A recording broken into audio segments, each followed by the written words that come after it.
Este programa é patrocinado pelos amigos e parceiros do Ministério Joyce Meyer.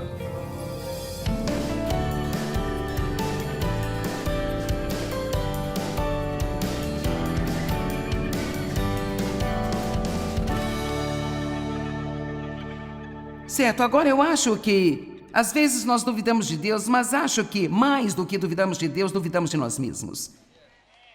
Então hoje vamos conversar muito sobre a dúvida. E o que quero dizer com isso é que nós não duvidamos que Deus possa fazer isso. Mas se Ele fará isso por mim, eu não duvido de que Ele possa fazer isso por você. Mas se Ele fará isso por mim? E assim em Tiago, no capítulo 1, a Bíblia nos ensina, começando no verso 5, ele já está falando sobre as provações e tribulações e os problemas que nós temos, mas então ele basicamente diz que se quando você está tendo problemas de qualquer tipo, mesmo que você não mereça, você pode ir a Deus e pode pedir a Ele com ousadia para ajudá-lo e Ele vai ajudar você. E eu amo isso na Bíblia amplificada, sem nenhum tipo de censuras ou críticas. Em outras palavras, Ele não diz, não vou ajudar você, você foi assim e assim. Bem, eu vou ajudar você, mas deixe-me lembrá-lo do que você já fez. Isso é o que é censura e Deus não é assim. Você sabe, às vezes somos assim como pais. As crianças arrumam os problemas e elas vêm e precisam da mamãe, do papai. Ok, eu vou ajudar, mas eu quero que você não se esqueça. Não se esqueça o quanto estou sendo maravilhoso por ajudar você, porque você realmente não merece a minha ajuda, sabe? Mas nós não somos felizes por nosso Pai Celestial não ser assim? Ele nos ajuda, sem nenhuma censura ou críticas. Agora, isso não significa que Ele não corrija a nós, não significa que Ele não lide com a nossa tolice, com a nossa insensatez, mas quando você estiver com problemas, Deus, Ele vai ajudar você. Então, mesmo quando você não foi bom e você não merece a sua ajuda, você ainda precisa ir corajosamente diante do trono e pedir a Deus para se envolver em sua situação e ajudá-lo. Agora, a palavra dúvida, definida no dicionário grego, que era o idioma original e que se ensinava na época, significa estar sem um caminho. E nós nunca estamos sem um caminho, porque Jesus, Ele é o caminho. Então, quando você ouve esta frase, de jeito nenhum, não tem jeito, não tem como isso funcionar, esse é um bom momento para você abrir sua boca e dizer, Jesus é o caminho. Então tem um jeito, eu posso não saber qual é, mas tem. Está sem recursos. E a próxima parte dessa definição, para ser sincera, tive que pensar nisso por um tempo. Na verdade, eu tive que orar e perguntar a Deus o que tem nisso aqui. Parte da definição da palavra duvidar significa estar envergonhado. E sabe no que eu penso que se refere isso? Eu acho que algumas das razões pelas quais nós ficamos de um lado para o outro e nós pensamos, bem, será que eu vou fazer isso? Será que eu não vou? Acho que eu não vou, sei lá, acho que não sei, sabe? Eu não sei se vou fazer. Eu acho que há uma parte de nós que está muito preocupada que se nós estivermos errados e Deus não nos ajudar, então ficaremos envergonhados quando tivermos que enfrentar outras pessoas porque não aconteceu na nossa vida. E eu acho que nós não devemos ser assim. Estar em dúvida, estar perplexo, estar em perigo. A dúvida também significa ficar entre dois caminhos ou ter todas as coisas sempre no ar. E quando você tem um relacionamento com Deus, as coisas, elas nunca estarão sempre no ar. Agora, falaremos da dúvida. Primeiramente, a Bíblia diz em Efésios 3:12, uma das minhas escrituras favoritas, que por causa da nossa fé em Jesus, nós agora podemos ousar, todos digam ousar. Esta palavra é muito usada, é usada em Efésios 3:20. Deus é capaz de fazer de forma infinita e abundante, além de tudo que jamais podemos ousar, esperar, pedir ou pensar. E Deus não quer que você tenha pouca fé, Ele quer que você tenha uma grande fé. E Ele quer que você peça para Ele e acredite por coisas que a sua mente não consegue concordar com elas. Vamos? Certo dia, eu estava orando há muitos e muitos anos atrás e eu senti que eu devia fazer esta oração, que me parecia muito estúpida. Mas eu queria ser ousada. E então eu orei: Deus, eu oro para que venha a hora em que você me deixará ajudar todas as pessoas desse planeta. Agora, sabe qual foi a próxima coisa que o diabo me disse? Foi: quem você pensa que é? Veja, se você realmente der um passo de fé e você for ousado e audacioso em sua fé, imediatamente o inimigo vai se levantar e perguntar: quem você pensa que é? E então ele vai começar a lembrá-lo de tudo que você faz de errado. Bem, quer saber, eu não acho que nós temos todo o planeta ainda, mas estamos fazendo progressos. Amém? E sabe, eu prefiro acreditar muito e obter alguma coisa disso do que acreditar pouco e obter tudo isso. Então, por que não seguir em frente e ser ousado? Nos atrevemos a ter a ousadia, a coragem, a confiança, o livre acesso. Eu amo que a Bíblia Amplificada diz: uma abordagem sem reservas a Deus. Uma mulher que estava me atendendo em uma loja uma vez, ela e eu conversávamos e descobri que ela era cristã e então eu fiz algumas perguntas. Sabe, às vezes, até mesmo nas conversas que temos, com as perguntas que fazemos às pessoas, nós nem sabemos que o Espírito Santo está nos usando. Porque aquelas perguntas que eu fiz a ela a levaram a contar-me algumas coisas e eu fui capaz de ajudá-la. E eu acredito que a vida dela pode ter mudado desde então. E eu perguntei a ela sobre a loja, eu perguntei: vocês trabalham com comissão? Ela disse: não, nós não trabalhamos com comissão, somos assalariados, mas nós temos metas que temos que bater. E se você não bater a meta, então você pode perder o emprego. E então ela disse: sabe, quando não temos muitos clientes, pode ficar difícil. Eu disse: bem, você ora e pede a Deus para lhe enviar clientes? Você ora e pede a Deus que lhe dê favor com as pessoas que vêm até a loja, para que, mesmo não entendendo por que, elas realmente prefiram que você as atenda em vez de uma outra pessoa? E aquela mulher olhou para mim com uma cara de absoluta surpresa. E quero dizer, ela tinha sido cristã por mais de 30 anos, entende? Mas ela não fazia parte de uma igreja que lhe ensinasse a ser ousada e agressiva em sua fé. Então ela olhou para mim e ela perguntou: será que seria correto pedir a Deus alguma coisa assim? Eu disse: você pode pedir a Deus o que você quiser. O pior que pode acontecer é você não conseguir. Amém? Agora veja, se eu precisasse de clientes para bater a minha meta, por causa do que me ensinaram, nunca me ocorreria não pedir a Deus que me desse favor e enviasse clientes para mim? Porque eu deixaria os clientes para os incrédulos quando eu creio em Deus? Traga-os para mim, Senhor. Me faça parecer bem. Estão comigo? Mas veja, nós não fazemos nada disso. Se nós olharmos para nós mesmos e pensarmos que por causa dos nossos erros, nós nunca devemos esperar que o nosso Deus faça esse tipo de coisa para nós. Vocês estão comigo? Você está tirando algo disso? Pelo menos um pouco. Agora, quero dizer, ouça, eu sei o que a fé pode fazer. Porque posso te dizer, e quero dizer isso com sinceridade, não para rebaixar ninguém, eu não sou qualificada para fazer o que eu estou fazendo.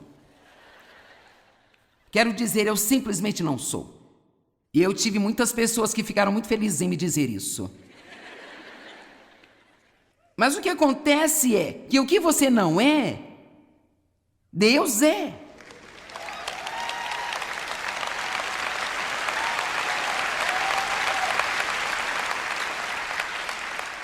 E eu amo o livro de Josué, quando Deus chamou Josué para tomar o lugar de Moisés, o que deve ter sido assustador. E ele disse a ele: eu estarei com você como eu estive com Moisés. Ele não disse vai ser como Moisés. Ele disse: eu estarei com você como eu estive com Moisés. Moisés tinha fraquezas que Deus compensou. Josué também tinha fraquezas que Deus compensou. E eu era a pessoa menos provável para Deus pedir para fazer isso, mas em algum lugar, de alguma forma, Deus me deu esse dom de fé apenas. Eu não poderia dizer porque eu acreditei, e porque eu acreditei eu não podia deixar de ir. E aqui estamos nós hoje. Amém?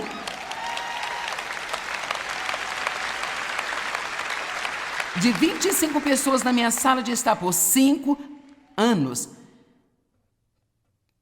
para ter o privilégio de fazer o que eu estou fazendo hoje. Eu quero incentivá-lo a parar de duvidar de si mesmo. Porque Deus não faz coisas boas para você porque você é ótimo. Ele faz porque Ele é ótimo. E Ele demonstra mais a sua grandeza quando Ele as faz através de pessoas que o mundo olha e pensa, sério? Eu gosto quando as pessoas me olham e dizem, bem, isso só pode ser Deus. Porque nós certamente conhecemos você. Vamos lá.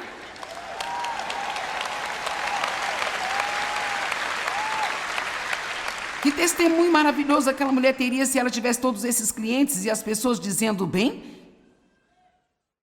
o que você tem, hein? Como isso acontece? E então ela teria a oportunidade de dizer, bem, eu oro. Você pode tentar? Tudo bem, Jeremias era um cara que... Ele e Moisés, eu não tenho muito tempo para falar a respeito, mas... Eles simplesmente continuaram olhando para si mesmos em vez de para Deus. Jeremias capítulo 1, 4-8, então veio a minha palavra do Senhor, dizendo, antes de formá-lo no ventre, eu o conheci e o aprovei como meu instrumento escolhido. Antes mesmo que ele estivesse no ventre de sua mãe, Deus já o havia visto através do tempo. Ele disse, eu o conheci, e deixa eu te dizer, quando Deus diz que te conhece, Ele conhece você. Eu digo que é tipo, ninguém mais conhece você. Sabe, Salmos diz que cada palavra que vem à nossa boca, Deus a conhece toda quando nem falamos ainda. Ele já sabe de cada coisa idiota que eu vou fazer em toda a minha vida e Ele está me usando mesmo assim. E Ele conhece todas, sabe, não faz sentido você prometer perfeição a Deus. Isso não vai funcionar. Eu costumava ainda na cama pela manhã fazer todos os meus planos para ter um dia santo. E durava até que eu colocasse os meus pés no chão e outro ser humano se levantasse. Sabe, eu posso ser muito boa quando não há pessoas ao redor, mas quando elas se aproximam, fica difícil. Vamos, quem está comigo?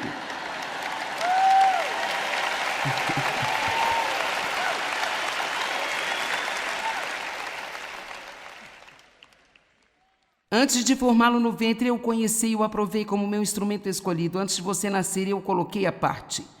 E deixe-me parar de dizer, você também é separado para algo. E o designei como profeta às nações, e a primeira coisa que Jeremias diz é, Senhor Deus, eu não sei falar, pois ainda sou muito jovem. Eu sou muito jovem, eu sou muito velho. Eu sou mulher, não tenho formação, não tenho ninguém para me ajudar. Eu não tenho dinheiro. Madre Teresa disse, se você tiver 3 centavos e Deus, você pode fazer qualquer coisa. Amém? Mas o Senhor disse para mim, versículo 7, não diga que é muito jovem. Talvez Deus esteja querendo dizer aqui hoje, você precisa parar de dizer algumas coisas que você está dizendo? E a pior coisa que qualquer um de nós pode fazer é dizer coisas que são degradantes sobre nós mesmos com as nossas próprias bocas. Você não pode impedir que outras pessoas falem mal de você, mas você pode parar de falar mal de si mesmo. Amém? Não diga que é muito jovem, porque você irá a todos a quem eu enviar e tudo que eu ordenar você dirá a eles. Eu amo o versículo 8, não tenha medo deles. Uau! Nós ficamos tão preocupados com o que todos pensam, o que eles vão dizer e o que eles vão fazer. Quer saber, eles vão falar de alguém. Se for de você, pelo menos não vão falar de outra pessoa. E eu amo o versículo 19 que diz, eles pelejarão contra você, mas eles não prevalecerão contra você, pois eu estou com você, diz o Senhor, para livrá-lo e proteger. Vamos, eles vão lutar contra você? Não vamos dizer que não vai haver uma luta, porque vai haver uma luta. Você vai combater o bom combate da fé? E alguns de vocês se sentem como se estivessem ultimamente na maior luta da sua vida. Mas você vai vencer. Você vai prevalecer. Se você tão somente continuar dizendo a si mesmo, Deus vai ajudar-me. Deus está trabalhando. Ele não é um mentiroso. Ele faz aquilo que ele diz que vai fazer. Sua fé talvez possa estar sendo testada, mas a de todos está sendo. Passe no seu teste para que não tenha que repeti-lo. Há uma coisa interessante sobre a escola de Deus: você nunca é reprovado. Você continua fazendo o mesmo teste, de novo, até que finalmente tenha aprendido.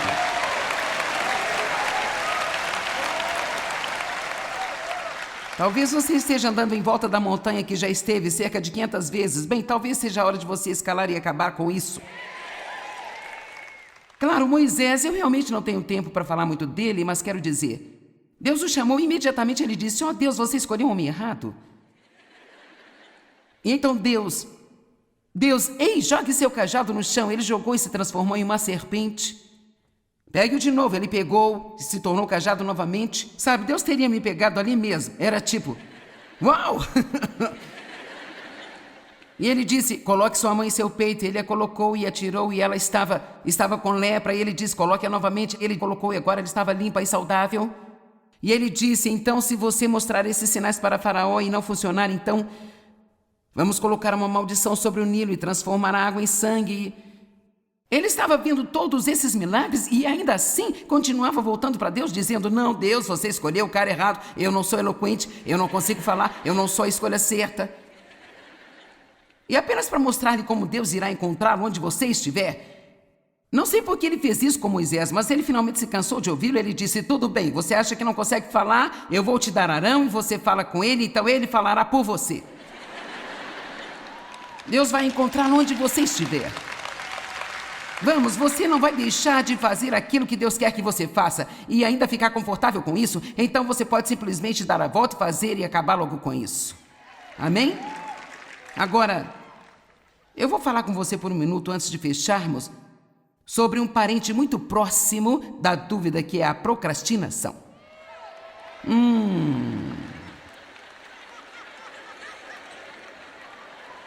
Esse vai ser um bom lugar para terminar, não é?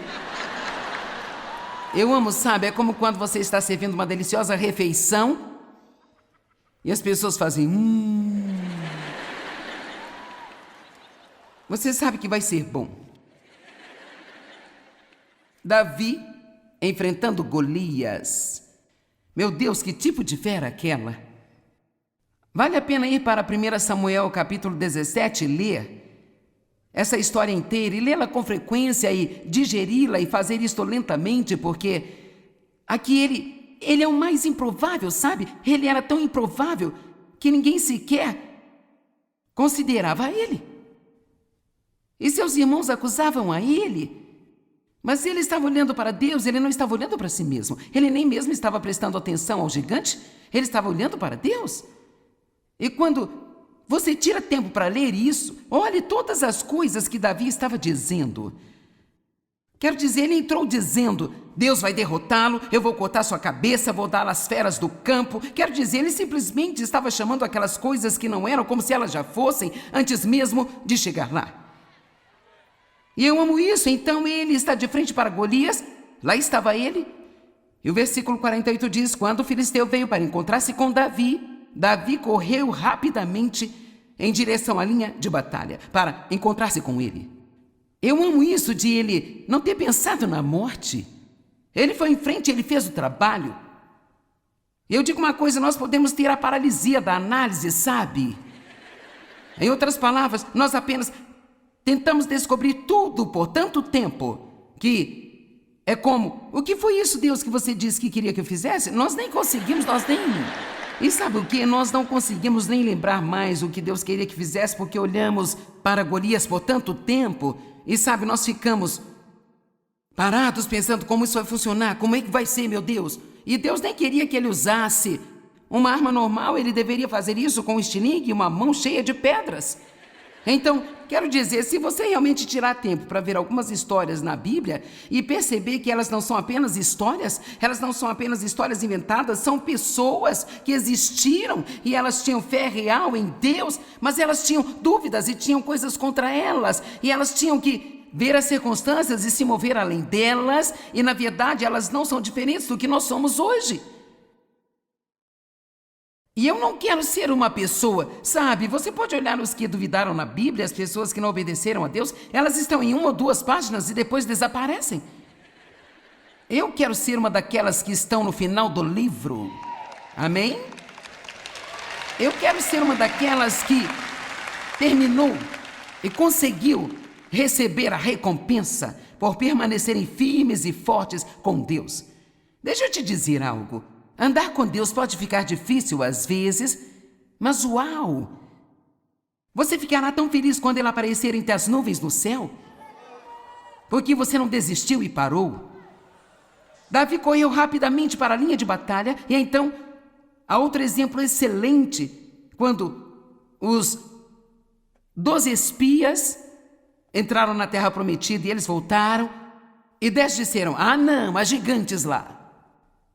Eles são grandes, cara, eles são grandes, enormes, sabe? Quero dizer, eles trouxeram fruto, o fruto era fenomenal, ele era tão grande que eles tiveram que carregar as uvas com uma haste para levá-las.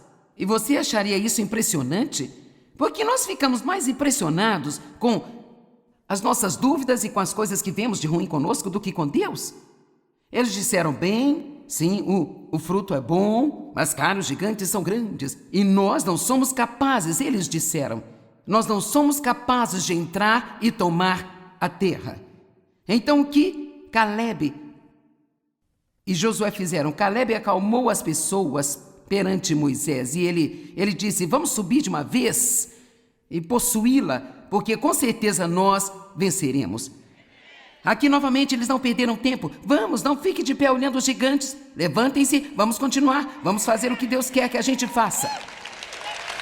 Amém?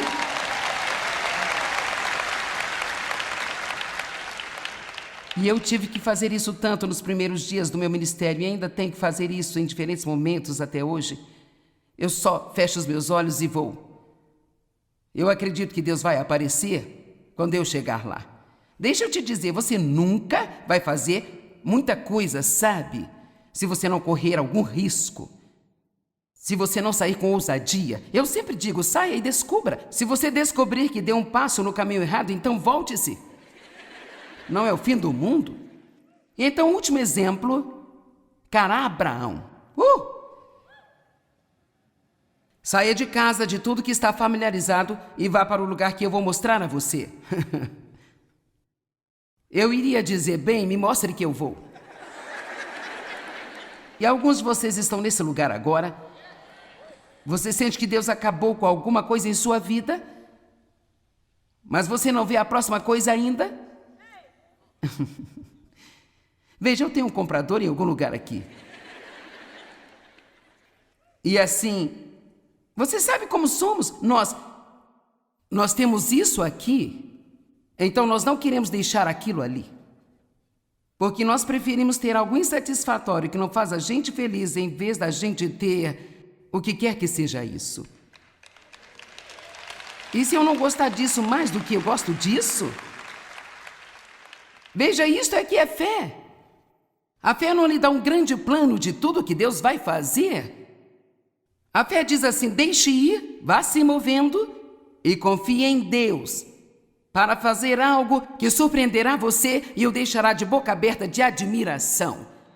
Então a Bíblia diz que Abraão saiu e ele foi embora, mesmo sem saber para onde ele estava indo. No livro de Hebreus 11 diz: e a sua mente não se perturbou sobre o local para onde ele estava indo.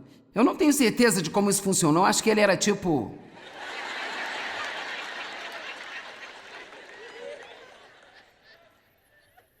E quer saber? Olhe para mim e deixe-me fechar com isso. Alguns de vocês não sentem Deus e você não vê Deus trabalhando. E você tem essas dúvidas em sua mente, você tem todas essas circunstâncias e... então você sente que Deus não está em nada. Mas eu quero te dizer uma coisa. Deus está guiando você e orientando você mais do que você pensa que Ele está.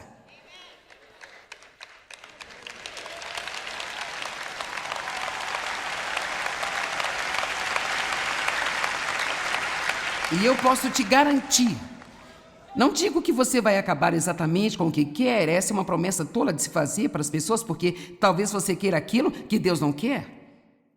Mas eu vou te dizer isso.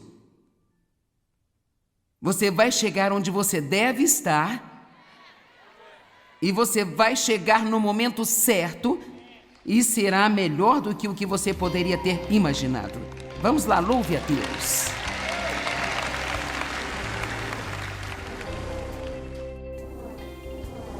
Bem, nem sempre podemos evitar a dúvida, porque ela realmente vai tentar entrar. Mas podemos aprender a duvidar das nossas dúvidas e alimentar a nossa fé.